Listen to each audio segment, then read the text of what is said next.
that we can make sure he gets treated fair. That's all. So I've heard about him, and I heard he's being treated very unfairly by her. Yeah. And I would tell her she's got to treat these patriots that are being all terrible. They're going after him.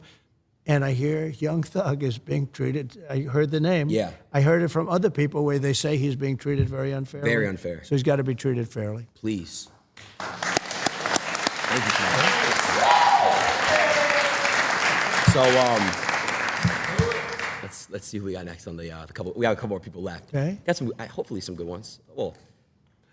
So he was very good with me because when they were doing the Russia hoax, they said I did something with him on a phone call, and basically I congratulated him on his winning the presidency. Right.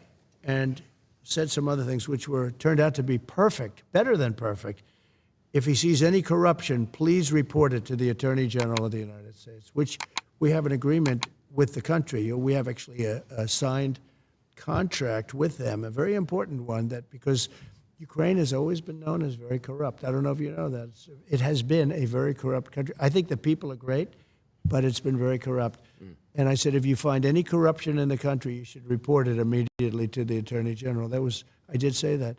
And it was a very good thing to say. It turned out I was 100% right in saying it. So they made up a phone call, but fortunately, the phone was essentially taped. The call was essentially taped.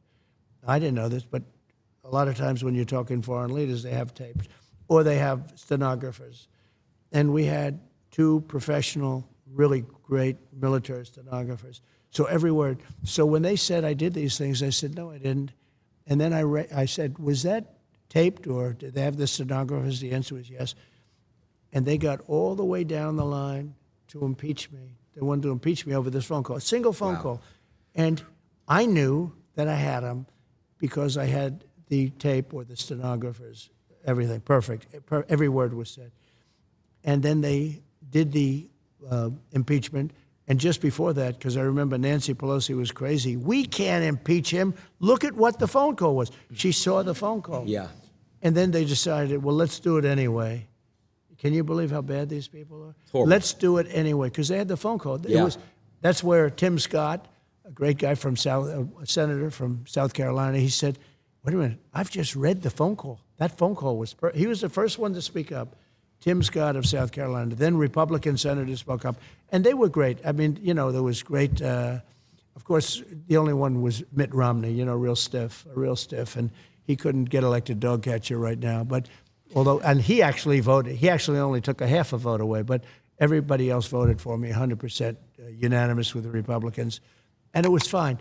But what they did was they made up a call, and then when they found out that I had it essentially on tape, they looked really bad, and they had a decision to make. Do they pull it? And she said, no, we shouldn't be doing this, but let's go ahead with it anyway. I did nothing wrong. So you have to be careful. So let me just say about him. So when they called him and they asked him, did President Trump say anything that was inappropriate or wrong? He said, absolutely not. It was a very nice phone call. There was nothing unusual about it at all.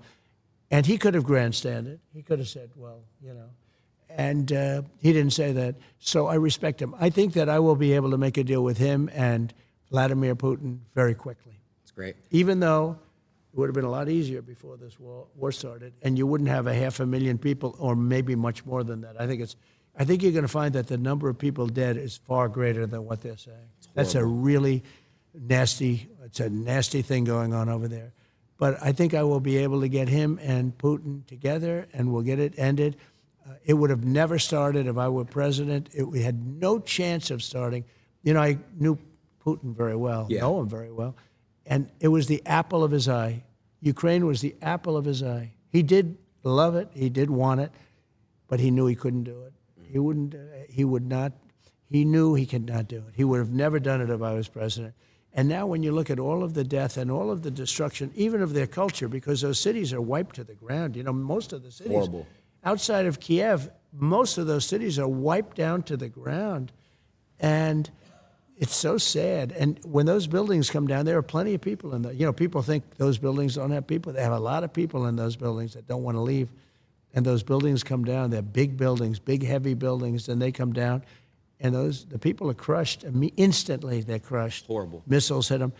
So I'll get it, but it could have been so. I mean, if the election weren't rigged, let me tell you something. If the election weren't rigged, we wouldn't have had Ukraine and Russia. We wouldn't have had the attack on Israel, and Israel would right now not be fighting. There would be no problem.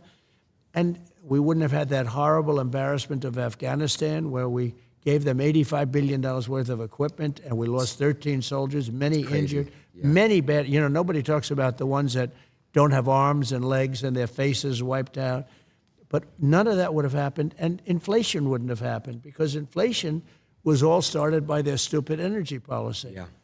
These people are incompetent. And I tell you what, I worry about the next 5 months, even after the election. You know, they're there for 2 months after the election. I worry that bad things can happen in 5 months, because these people that are there and they're running our country are grossly incompetent. Gotcha. I wanted to touch base real quick on the inflation thing. So, you know I saw you when you went to go speak in Nashville. Yeah. So, you talked about crypto. You said that crypto can help with that. You know, you mentioned that it's somewhat like gold.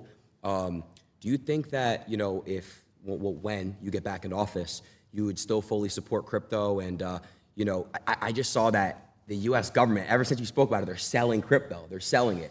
So what would you do if you were in office with crypto? It's something they shouldn't be doing, because they should be trying to build it. So if we don't do it, China's doing it, other places are doing it, and they're doing it anyway. Yeah. And it's a very modern currency. It's a very modern form. And I know a lot of very good people that are really into that world and into that market. They're smart, they're good people, and they think it's going to be very beneficial. And remember this, though, it's very important. It's like AI. Do you love it? Do you not like it? If we don't do it, China's going to do it, or other people are going to do it. Yeah. And we can't be left behind. And crypto is right in that sphere. And it is a form of currency. And again, China's already doing it. But if we don't do it, they're going to do it. AI is something that's really at the top of the list. Yeah. And there are pros and cons to everything. But China is trying to do everything. Yeah. And we've got to beat them to the punch. I would love to see you and Elon, you know, get together and talk about AI together. I think it's really, really important, because, you know, Elon with what he's doing, and then obviously you guys can really come together and maybe try to find some solutions for AI, because it is getting out of hand. You see a bunch of fake stuff. It's really getting crazy. It's, you know, one thing about AI that's interesting is, and who would believe this, to really be at the top of it and to dominate, because China's very much into the artificial intelligence, right? Yeah. Even the name is sort of a weird name, because artificial intelligence sounds like, it's not really a very good name when you think about it. It's No, artificial. it's not.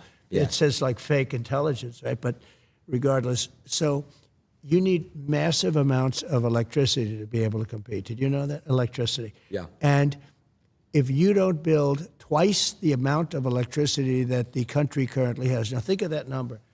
You need more electricity than the country has for everything, times 2.